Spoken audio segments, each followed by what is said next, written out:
ओम शांति। आजकल हम देखते हैं कि घर में 4 या 5 मेंबर्स हों, उनकी भी आपस में नहीं बनती। पर यज्ञ में मम्मा ने 350 भाई बहनों को एक सूत्र में बांध के रखा। ये कितनी बड़ी बात है। इसके लिए बहुत इम्पोर्टेंट है समाने की शक्ति। सामने वाला कुछ भी कर रहा है, वो बात इधर उधर फैलाओ नहीं।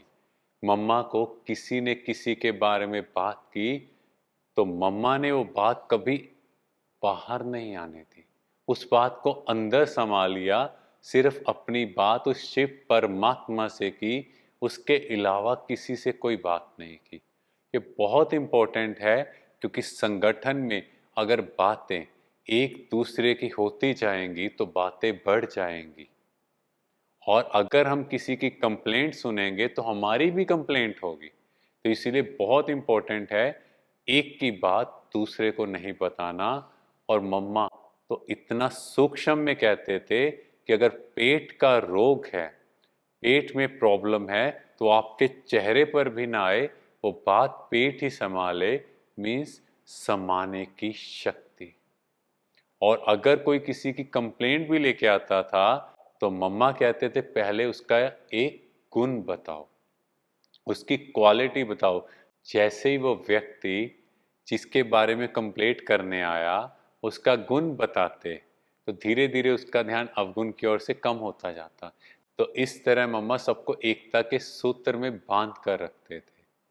और कोई गलती भी करता था, मम्मा उसको डांटते नहीं थे, क्योंकि उनका ये विचार था कि सजा देने से कोई सुधरता नहीं, बल्कि उसको कहते थे कि आज ये हो गया, अब दोबारा ये गलती नहीं करो। और बहुत प्यार से समझाने देते थे।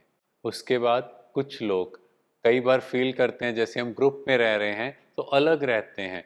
कहते हैं नहीं, हम अलग रहेंगे तो लड़ाई झगड़ा नहीं होगा, या कहेंगे हमें परमात्मा को याद करना है, अकेले में करना है।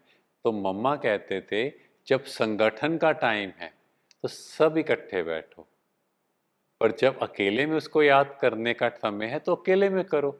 गुप्त पुरुषार्थ करो, दिखावे के लिए नहीं करो। क्योंकि यूनिटी तभी रह सकती है जब सब इकट्ठे होकर रहें, पर अंदर से डिटैच रहें। और नेक्स्ट जो बहुत इंपॉर्टेंट चीज है यूनिटी के लिए, वो है निरअहंकारी भाव, निमित भाव, इंस्ट्रूमेंट का भाव। जब तक हमारे अंदर ये भाव है कि मेरी बुद्धि बहुत विशेष है, मेरे में ये क्वालिटी है, मेरे बिना ये काम नहीं हो सकता, मैं हूं तो ये सब चल रहा है, तो हम यूनिटी में नहीं रह सकते। मम्मा में इतना निरअहंकारी भाव था, सबके प्रति प्रेम भाव था। कभी अपनी बुद्धि का भी मान नहीं दिखाया कि मेरे में इतनी नॉलेज है, हमेशा बाबा को प्रत्यक्ष किया।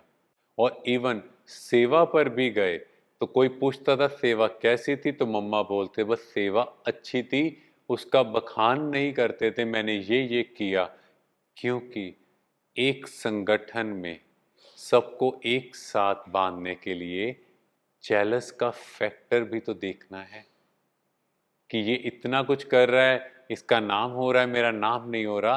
पर जब आत्मा निरअहंकारी और निमित भाव से कि वो करवाने वाला है, तो ऑटोमेटिकली सबके अंदर ये भाव आता है कि ये आत्मा कितनी अच्छी है, ये व्यक्ति कितना अच्छा है, ये कितना आगे बढ़ रहा है, हमें भी इसके जैसे आगे बढ़ना है।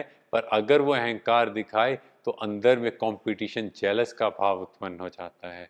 इस तरह मम्मा ने अपनी सिंप्लिसिटी और दिव्य गुणों से इस यज्ञ को इतना विस्तृत रूप में फैला दिया, जो आज हम देख रहे हैं कि पूरे विश्व में 140 कंट्रीज में इसके सेंटर हैं। ओम शांति।